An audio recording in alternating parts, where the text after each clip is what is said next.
And hi, everyone. We are here live. My name is Elena, and I'm the poetry facilitator for Toolkits this year with Express Media. So this is our first live session for poetry, and I thought, so we just start with an acknowledgement of country. So I would like to acknowledge that I am broadcasting from the land of the Wurundjeri and Boon Wurrung people of the Kulin Nation.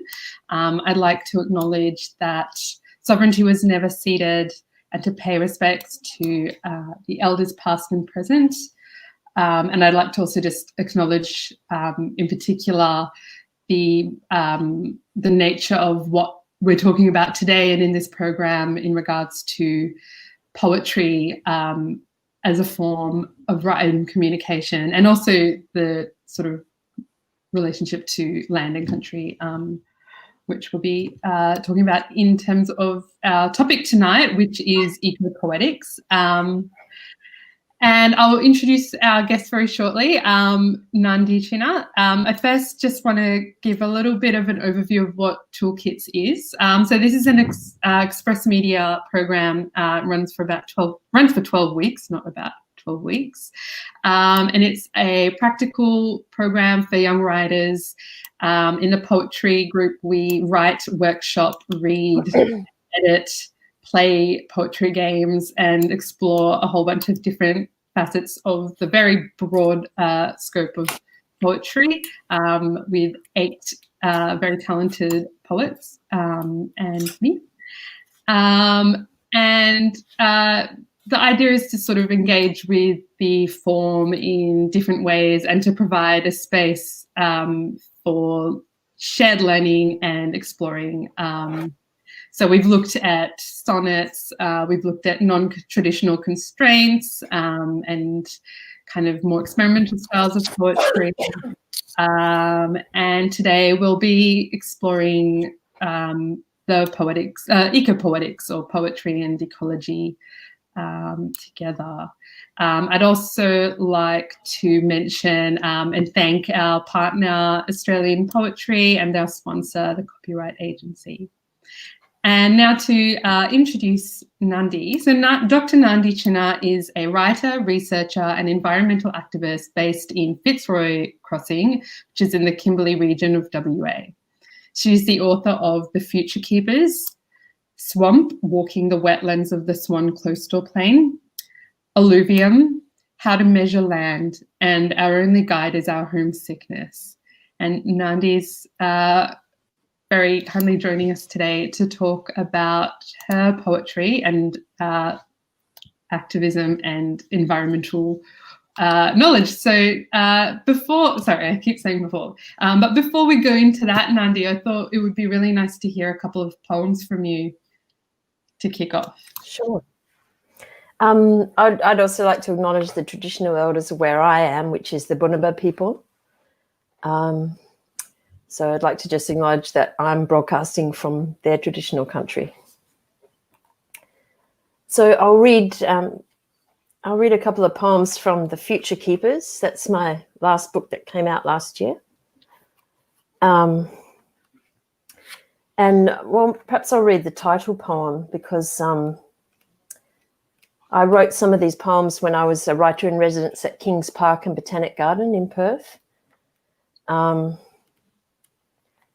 And the title, The Future Keepers, is, I wrote that about the scientists of Kings Park because I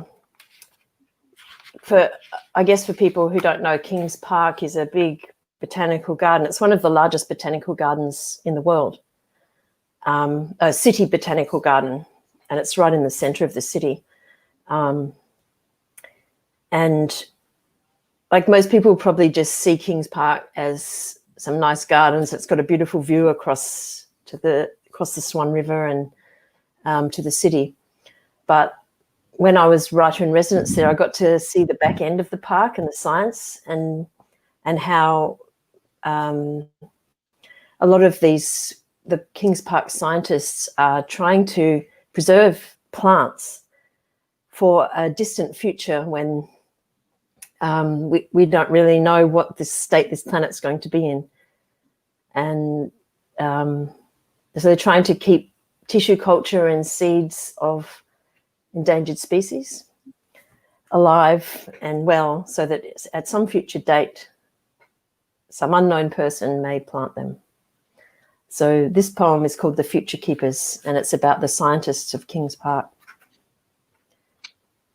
After staring through the window of the emergency ward, where tissue of extinct and endangered plants grows on shelves under fluorescent lights, and examining the 10,000 vials suspended in liquid nitrogen, those minute memoirs of species frozen in cryo-storage, I walk home through the park and try to get lost along the terraces, find myself wandering through the Hakea and Grevillea garden, where weebills and singing honey-eaters hang full-bellied from spiky blooms. I think of the courage of the scientist, keeping the future for 1,000 years, when a human may, or may not, release those tiny meristems and plant them into whatever the world has become.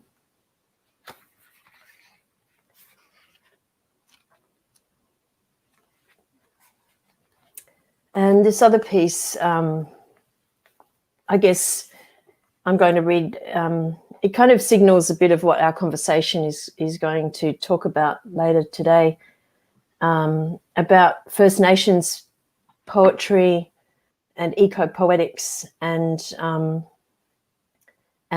what's the responsibility of settler poets or non-First Nation poets when writing about country, to acknowledge the harm caused by colonisation and to acknowledge the First Nations people.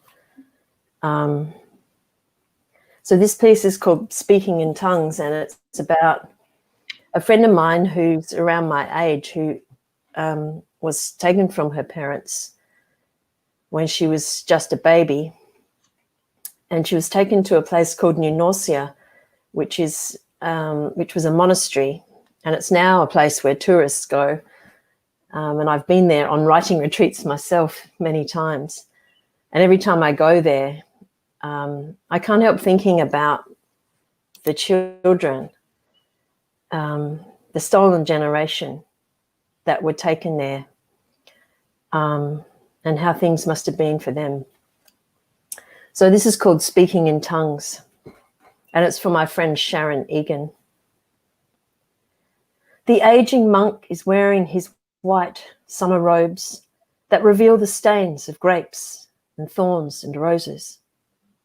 On Sundays, he strolls in the olive grove, where each twisted tree is planted for a different country in the world. Addressing every leaf with a prayer, he says he has to put himself aside and let Jesus do the talking. For how would a mortal human know how to speak all those languages? Which is a bit like poetry. How can a poet know what a poem is when it arrives rasping like a white bird, rustling its feathers inside the dark cavities of the body? The carob tree buzzes like a harmonium, casting a fretwork of shade, a scent of honey. And everywhere I walk, sliding on red-brown peat gravel, I'm looking for the parts of you that neither of us know. The latch of the cemetery gate is an iron cross. I lift it and let it fall. Walk among rows of iron crosses, planted for all the monks whose bones lie in Ued clay. Up on the rocky hillside, an old stone water tank lies empty. Did you ever dive into it, drink from it? Green parrots strafe through the silver gimlets, and below New Norcia seems so bright and unpeopled in the hot morning sun, searing the crumbling mortar of the monastery wall with its red wash of Spanish imposition. A swatch of bright white cloth exits from a building, crosses the empty compound and enters the chapel. The church bell clangs into the morning, leaden and blunt. But what's louder is the voice of the Dharmaluk ringing through the valley, speaking your stolen language, telling your stolen truths. And the Dharmaluk is, that's the Nyungar word for the 28 parrot. So that's the bird that was singing. Thank you. That's great. We'll hear.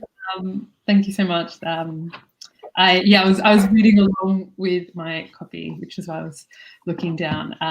But yeah, no, those are great. Thank you so much. And we'll hear a few more poems later.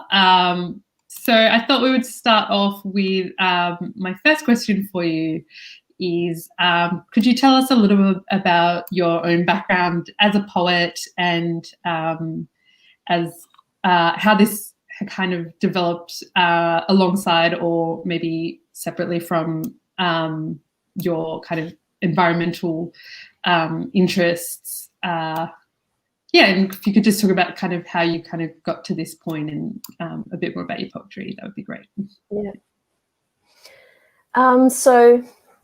Well, I was probably an activist before I was a poet. But I guess my childhood background has a lot to do with it, because when I was a child, I spent a lot of time in the bush with my family. And, from a very early age, I was camping, bushwalking. My father was an amateur botanist and naturalist, and he was an environmentalist also himself. And so I guess I got to know the bush and feel comfortable in it as a young child. And when you spend a lot of time in a place, I guess you develop an intimacy with it and, of course, and a love for it. And then, of course, if you see it being destroyed, then there's a call to action. So even as a teenager, I was an activist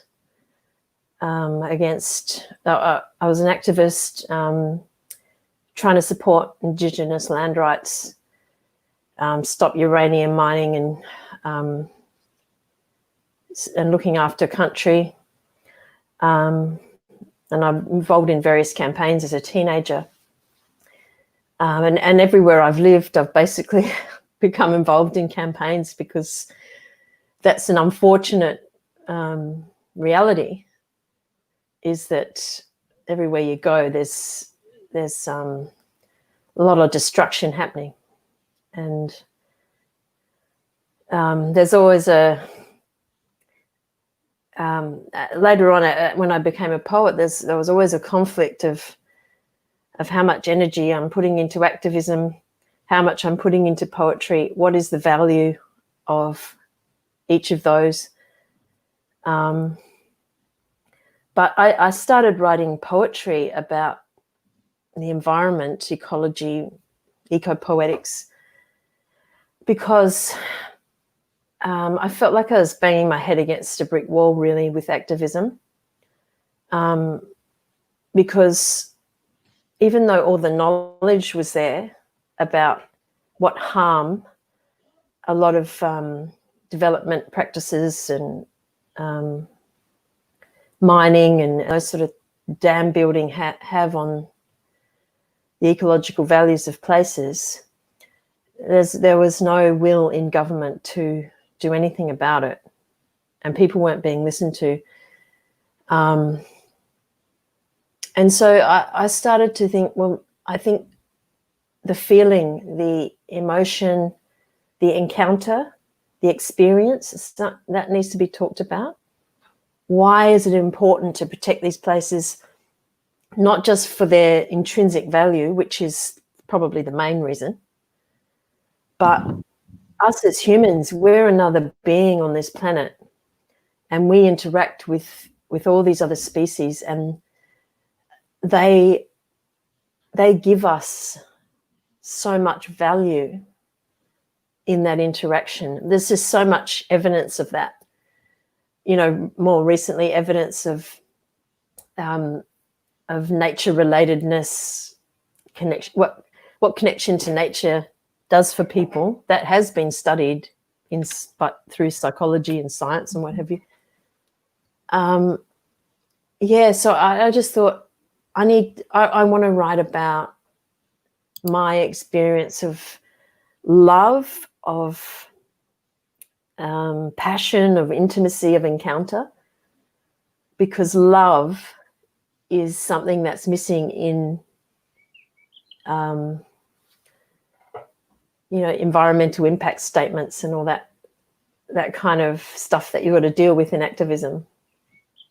It's like, yes, we need to protect the environment because we rely on it physically, but also our spirit, our soul, our hearts rely on it.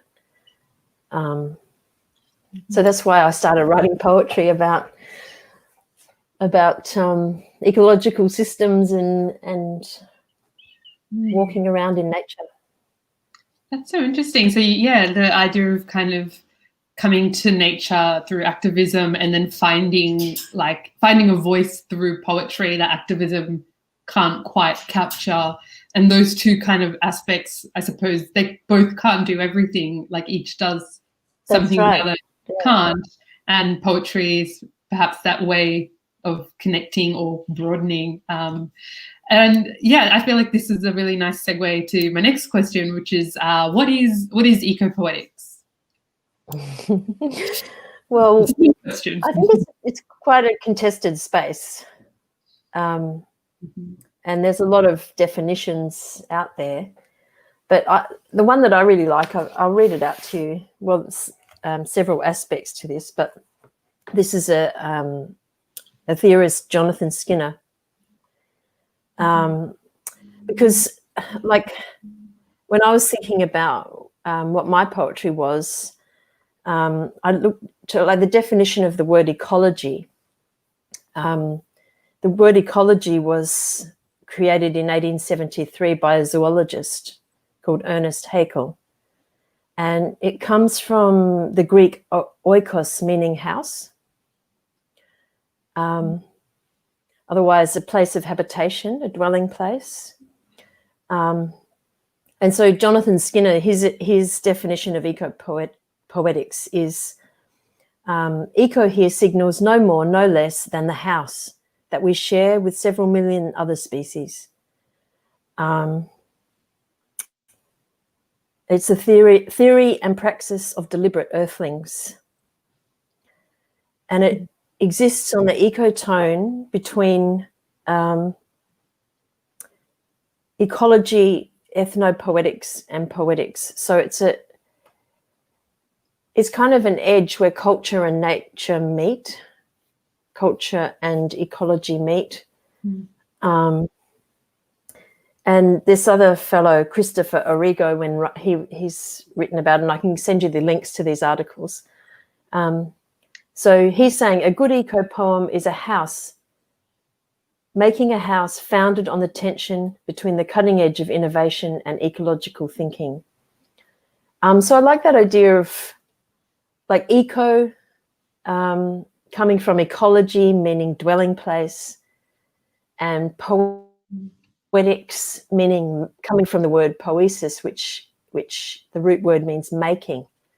It's an active practice. So making a house, house making is what Jonathan Skinner describes it as. Yes. And I think what we were talking about before, it moves away from the traditional pastoral and the romantic idea of nature. And it steps away from anthropomorphism and the human being at the center of the poem.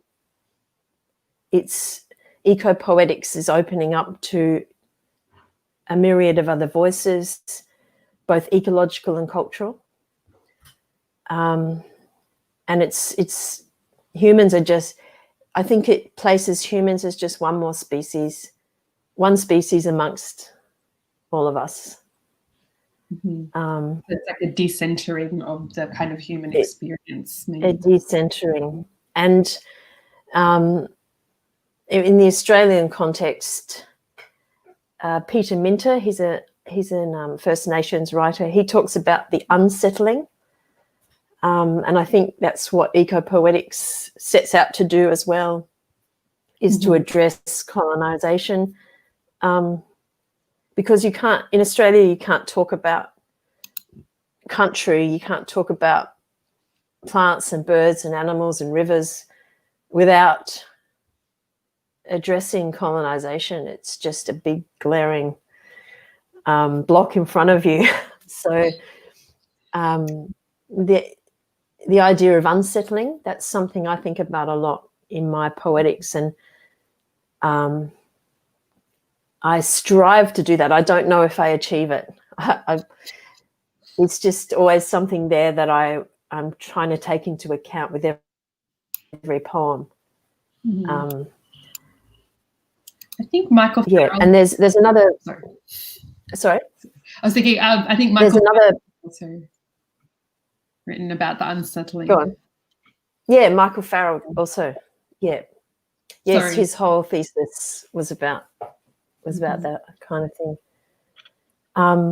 And Stuart Cook, he's another Australian poet who is writing in this space, and his latest book called Liar, which came out last year, he tries to include the voices of other beings. So he's talking about birdsong as a language, and water as a language, and the marks and sounds that other animals make as language into the poem. And he calls that a transcultural poetics. That's just being, I guess, inclusive, and decentering the human. Yeah, I'm just thinking about that in terms of that idea about language, which is, central to poetry, among other things. And I was wondering if you could speak a little bit more about that connection between the environment and poetry, a little bit more. Yeah. Well, I think, a lot of theorists will say that language comes from the environment. Where does language evolve from? That's the American poet Mary Oliver. I've got a quote here. She says, "The natural world has always been the warehouse of symbolic imagery." So, when language began, you look at early iterations of language, which would be marks, paintings. It's all about the natural world.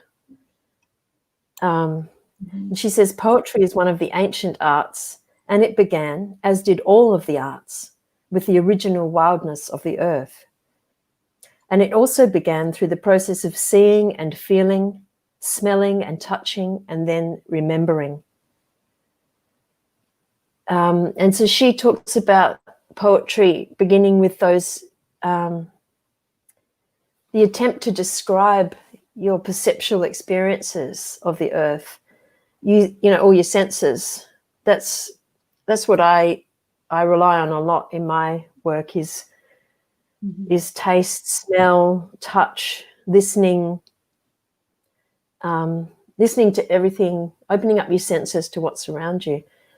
So those connections are really strong and they're really ancient. And that's why I use walking a lot, because when I walk out in the bush, I'm just trying to let go of a lot of my intellectual thinking and just open up the senses. And, that's when you really have encounters and connections with the wild and things that are going on with other species. Yeah, so I think the two are so linked, so linked from ancient times, and it's just a natural, desire to want to write about your encounters. You know, whether it's going back to ancient songlines, going back to you know, the first songs. It was always about places and the beings that live in them and what was the encounter you had. So I think that connection is just so deep and strong. And a lot of us, you know, perhaps with a lot of the world living in cities these days, those connections are perhaps being severed somewhat, but even in cities, you will still find encounters with others, you know, in your local park or just walking around the neighborhood. So, yeah, I think the connection between the environment and poetry is really a natural one, an innate one, and an ancient one. That's really interesting. Thank you. Yeah, I always, whenever I kind of think about what poetry is like alongside something else, I think I'm always interested in like why poetry specifically. Like, what is it about this form as opposed to novel forms or like more journalistic forms, or and like poetry can incorporate journalistic aspects. It can incorporate scientific knowledge. It can incorporate narrative. But there's something about poetry, and I think you were sort of touching on that kind of the breadth and the depth of that connection and the different forms it has taken. Because a lot of what you're saying also kind of reminds me of, you know, it's not a new idea. We, like you mentioned earlier, the Romantic poets were very much interested in the natural world, but there's something different about ecopoetics and the connection between the environment and poetry. Today, it's a different world than it was hundreds of years ago, or thousands of years ago. And like just sort of going back to that idea of your history as an activist and as a poet, and how those two things kind of came together. Like when you moved to poetry, so in terms of eco-poetry, like is it useful, and what is it useful for, do you think? It's a question I ask myself constantly. Yeah, is it useful? I ask myself that, and other people have asked me too. And you know, for you and like the students who are involved in this program today, will understand how long it can take to write a poem. It takes a lot of time. And sometimes I think I should just be out there planting trees, you know, that would probably be more useful. But I think for me, poetry, eco-poetry is useful for the reasons that we touched on earlier, that it expresses the human feeling for the encounter. For me, like the reason I do it, there's three main things. One of them is it's almost to wake up, to try to wake other people up. So for an example, with the Burnout wetlands, that my previous book, Swamp, I was involved for 8 years in this campaign to try to stop a highway being built through the Burnout wetlands, which is one of the last wetland suites of its kind left in Perth. And I took it on myself to walk at the wetlands every week. And I took it on myself to try and spread the word about these places. So it was like, it's like a ripple effect. that place might just be a place on a map that's due for development. But if somebody takes the time to walk there consistently and be there and get to know it and write about that and then share that, it's like a ripple effect. Mm-hmm. So you're telling people about the place. You're sharing those intrinsic values and how they affect you and how amazing they are. So yeah, it's kind of to talk, to express the encounter, to give voice to the different beings that live in a place, and then to express the grief that people are feeling about the loss. And that's a big one. There's so many people grieving at the moment over rivers, over forests, over species going extinct. And for myself, I can't live with that. I have to get it off my chest. I have to express that. Otherwise, I will crumble underneath it. Mm-hmm. So there's a lot of strong reasons that eco-poetry, that there's a lot of drive behind that. And I think it's useful because it does express grief. It allows others to express grief when they read those poems.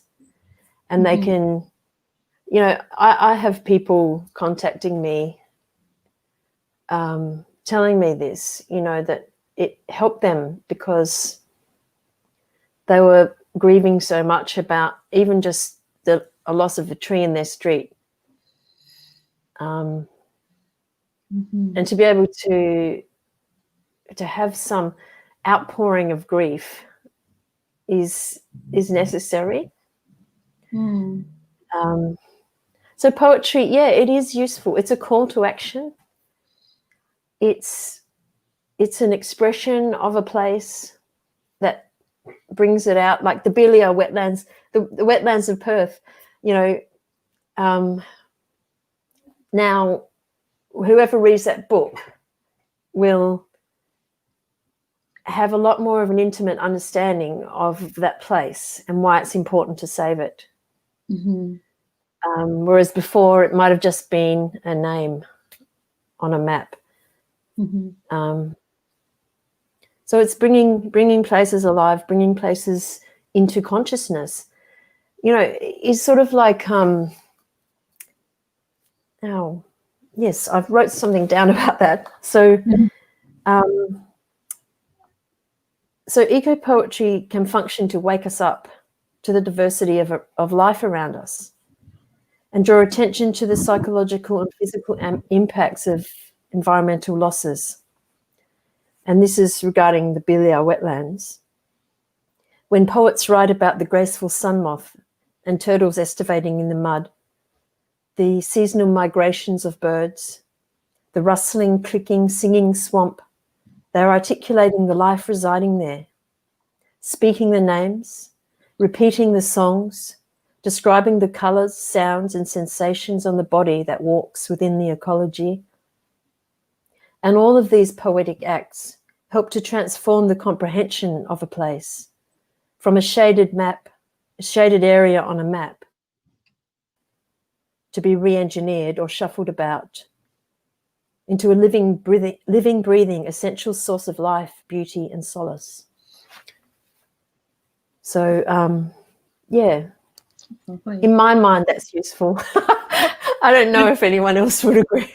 No, you've touched on some really interesting points here, and some of this kind of, I think, resonates with what we've been talking about in toolkits, in kind of the things poetry can do as an art form. But actually, we've just got a Twitter question that I wanted to ask, which kind of, I think, links to what you're talking about in terms of poetry being something that you sort of had to do. But someone wanted to know, how do you combat burnout, or how do you recharge being both an activist and a creative? A good question. I think for myself, I just try to focus on small things. Like the big campaign, my last big campaign that I was involved in was the Belia Wetlands campaign. And it was, I was arrested. I went through this, it was very stressful. And it was very exhausting. And it was also traumatic because before we managed to stop this highway, bulldozers had come in and started bulldozing these ancient Banksia forests and sacred birthing places. And we were witnessing that. And it did make a lot of us physically, emotionally, psychologically sick.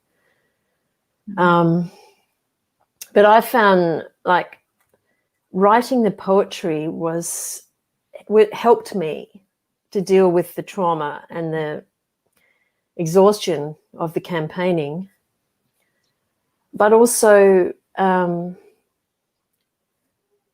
taking the time just to notice little things, like just a bird coming in the morning, or birds where I live now.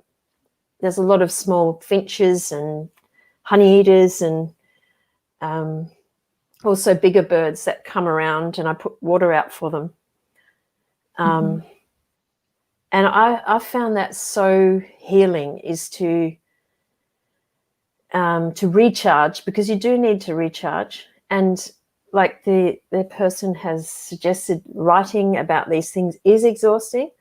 It's heartbreaking. And activism can be like that too. And activism can be just so exhausting, and you feel like you're up against a Goliath a lot of the time. So it's very important to appreciate the small things that are around you, and going for walks in beautiful places that even in the city, you can always find somewhere, little blocks of bush or open spaces where other species live, and you can just try to use those times, take time out to walk, take time out from writing, take time out from campaigning, to let yourself re-establish what you appreciate in the world and those small things that are still here. I think every little life is so special, and that's how I do it. Anyway. That's so nice. Thank you for sharing that. I think that is very pertinent advice, and I think also not just in terms of the burnout that comes from activist work or creative work, the key word being work in both of those as well, but also just the state of where everyone is at this point in time, and like how few things are still available to us for those ways of recharging. I think what you're talking about is also, it's a form of quieting, and it's also a form of attention that poetry requires, but is also kind of what allows poetry to come up later. So it kind of resituates poetry away from this idea of like a creative work that is a labor or an occupation or a kind of obligation in some way, even if we put those things on for ourselves, or what society kind of tells us is deemed productive or valuable work. I've lost my train of thought, but also just that idea that kind of poet, like it comes out of these, like, it comes out of an engagement with the world. And I think what you're sort of talking about, and this is just my reading, but is a way of kind of centering a quietness and an attention that is a way of, like, yeah, not discarding or ignoring, but kind of putting activism into a space where it goes, this is where this sits, and here I am, and I go into it, but it's not all me. And the same way that, like, poetry, like, I mean, maybe I'm just going on about, but I feel like these things can't just be identities. They're ways of being, but they're not. Otherwise, yeah, you get burnout, and you get, and you lose people to those things when we don't have that culture of being able to look after our relationship with that space, I think. Yeah. But thank you for sharing that. Mean, you could, you could, it's like heartbreak, I always think of it like love. If you've got a broken heart, if you love like, say, transform this to the metaphor of a relationship or a lover, if you have lost a lover or someone you love, you're heartbroken and it's hard to function. For me, it's the same with the wild, and not just the wild, but everything that's happening in this world at the moment. Can just really, really pile up on you, and it can crush you, and you can feel brokenhearted a lot of the time. And that's why, like, what I'm saying is about the small things is just remembering that there are still things to love. Even though there's a lot of stuff that's being destroyed, and you can't stop fighting or activating to try and help that, there's still a lot here to love. So you don't have to be heartbroken all the time. When you see, a little double-barred finch coming down, or you've got birds nesting in the tree outside, and you can watch them bringing up their babies. Oh, even just a beautiful sunset. I know that sounds cliched, but that's the world. That's the end of another day, and that's something to be honored. So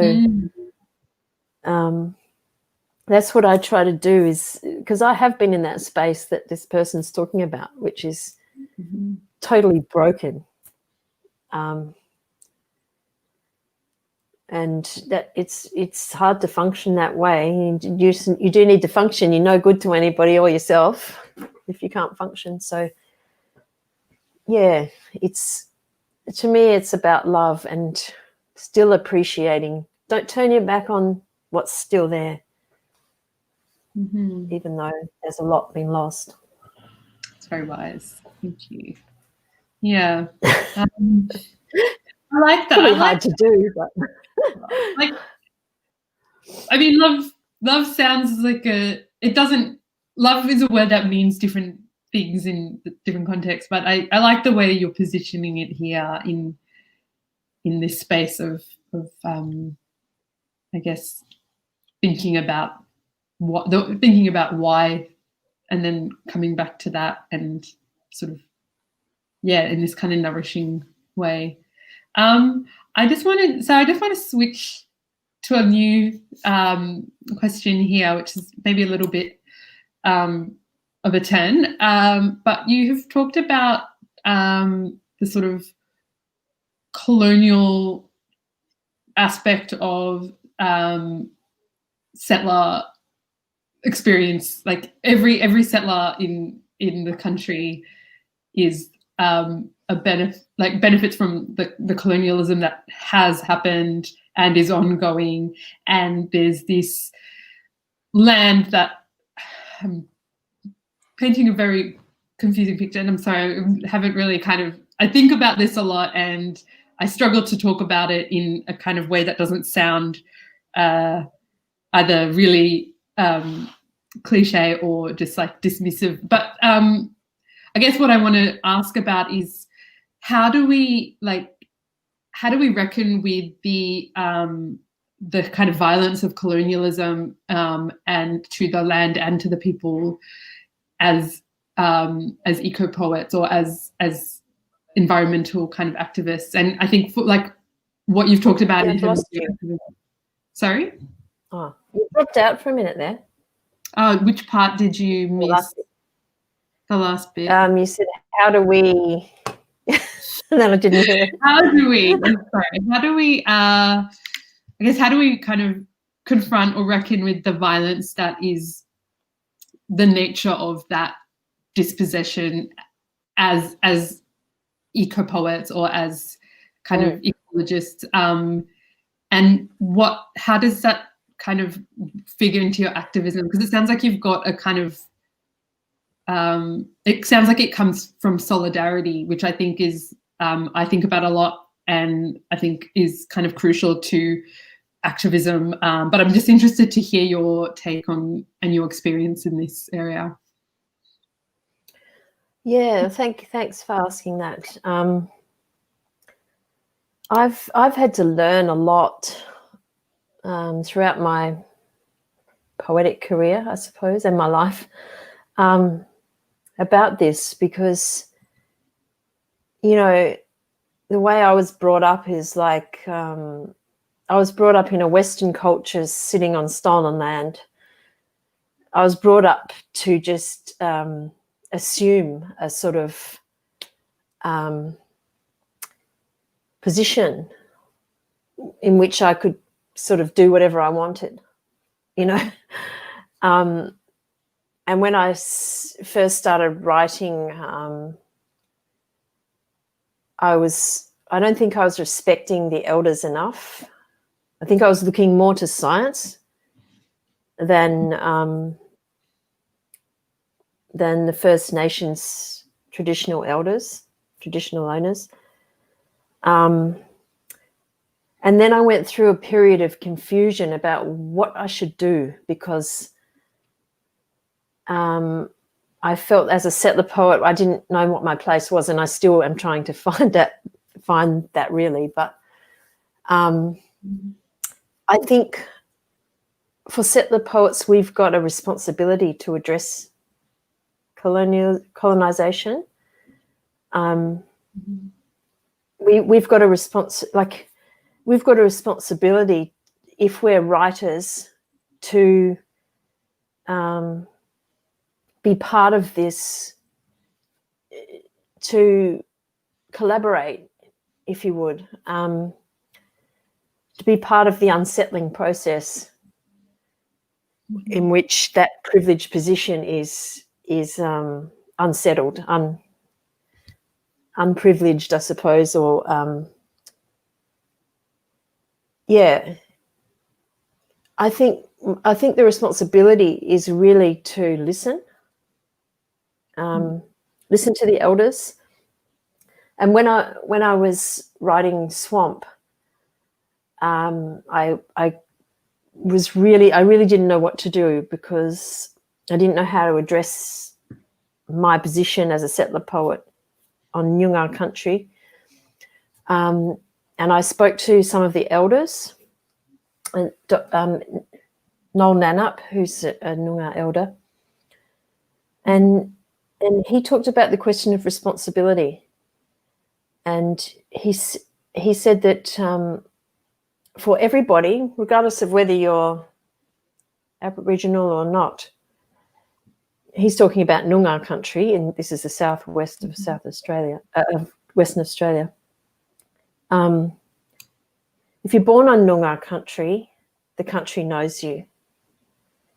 If you've lived there for more than 6 years, the country knows you. And if you intend to stay, you've got a responsibility, and that responsibility is to care for the country. And so I sort of took that on as my thing, like, okay, I can take some responsibility on here. I've been invited to by this person. But how I do it, I have to listen. And like living up here in the Kimberley, at first it's a very disorientating experience because you're in a very cultural place, and I was privileged enough to work with the Wurundjeri people when I first got up here out on their country. And I was sitting there one night listening to a couple of the old men talking. And one of the men was from another place. He was from Alice Springs. And he was talking to the elder, the Wurundjeri elder, and he said, you know, Uncle, when I'm here in this country, I can't see.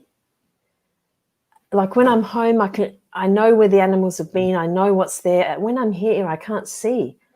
And he said, and I can't speak. I feel dumb. I can't speak when I'm here. And the Wurundjeri elder said, well, when we go to someone else's country, we wait. And if someone invites us to speak, we'll speak. If we're not invited to, we won't speak. So that kind of hit me like a rock in the head. And I thought, that's interesting because, you know, in my culture, we're taught that speaking up's really good. The more, you know, the more you know, the more you should say. And you should put your 2 bobs worth in it all the time. But yeah, here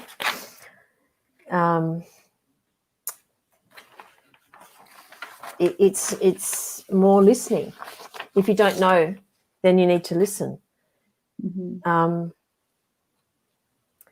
And so I see it as a responsibility in my work to always strive to acknowledge who I am, whose country I am on, and the effect of colonisation on that situation, which is pretty hard to do. But Peter Minter, who we talked about before, he wrote that decolonisation can be shared by everyone, and everyone needs to take responsibility for imagining their own unique kind of transformation. In poetry and poetics, we have to think about how non-Indigenous form, Western form, romantic form, lyrical form, white form have a responsibility to current and future cultural conditions. So, yeah, I think a lot of it is taking on that responsibility, understanding, like you said, understanding your privilege, and where possible, collaborating, asking permission, and seeking out the elders if you want to write about a particular place. And that can be, you know, up here I'm still trying to find my way with that because, like, why should they let me write about their country? I have to, all I can do is write about,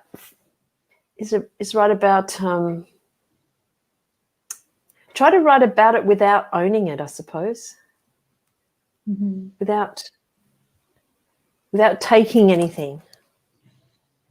I think you need to do it in a spirit of giving rather than taking, because that's what's been the tradition with writers.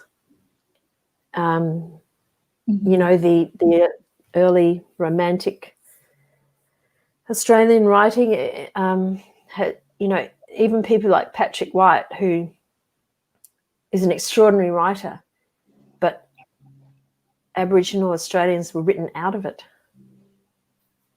you know, and in lots of places where, like, there was the Jindi Warrabucks. Remember? Have you heard of that movement? I don't know much about it. No.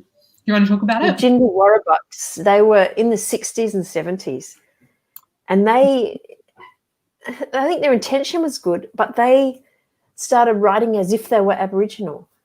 Like they wanted to. Their intention was to honour Aboriginal Australia, I think. But in doing that, they basically were stealing stories, you know, rewriting Indigenous stories. That's something you should, in my mind, you should never do. You should never take a story unless, like, you know, the poem that I read about the stolen generation, you know, I did that with permission, with consultation with that person. Mm-hmm. That's that person's story, and I couldn't write about that without asking her and without talking to her about it. You can only write you can only write your experience. Don't take somebody else's, but write your experience, honouring them. Mm-hmm. Yeah, it's a vexed issue. It is, in a colonized I'm very conscious. Society. Yeah, no, I'm very conscious of the kind of the ways that these discussions are had and the kind of voices that are heard and the voices that are silenced. And I don't kind of, I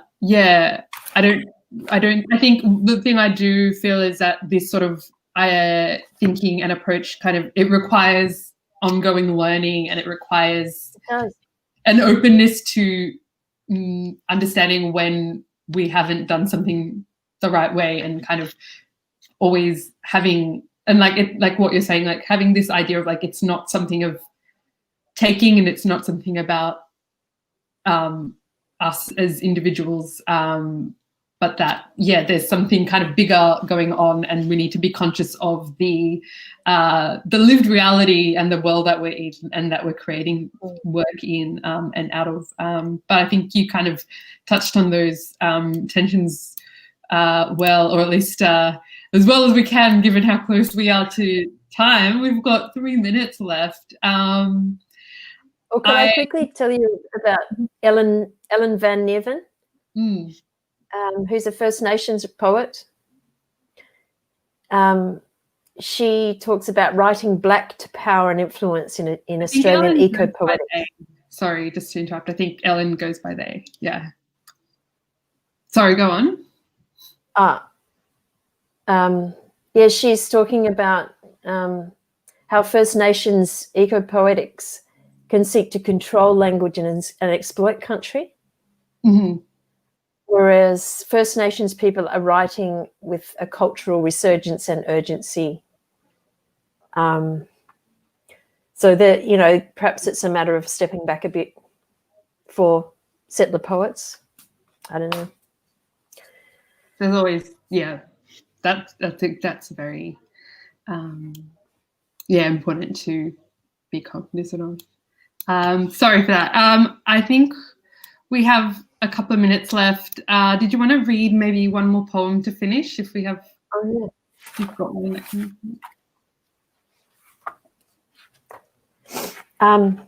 I'll read this one, Terroir, which I was actually commissioned to write this about a bottle of wine, but I wrote it about the place where the grapes were grown. And terroir means all the environmental conditions of a place. As long as it takes to make the world, the fairest country rises and wears away. Black cockatoos alight in paperbark canopies, and the earth keeps spinning inside the window of the glass. Not wanting to drink alone, I raise a charge to my shadow, but she is already giddy with the scent of blue scavola and red-eyed wattle. Along the flower ridge to the salt life, wind-blown honey myrtle binds the cliffs. Humpback whales ride the Lewin current south. A wave rises and breaks in my mouth. Down through the peppermint forest and the body's long hours. Bees hum between marry and grape. Sap is rising in the arteries of the vine. The afternoon is measured out in rows. I pass through gated paddocks. Cows graze, the pasture grass, the loam of their making shining from their faces. The creek rounds the cusp of the hill, purling under the thick beams of the bridge. Willowbrook Brook tastes like rain, and the earth keeps spinning inside the window of the glass. My shadow will not join me. She ripples away, dissolving into leaves and stones. The bottle is empty, but the flowers keep blooming on my tongue. Thank you so much, and we'll finish there. Thank you, Nandi. Thank you everyone for tuning in. We're going to continue with toolkits very shortly, but we'll sign off here. So thank you.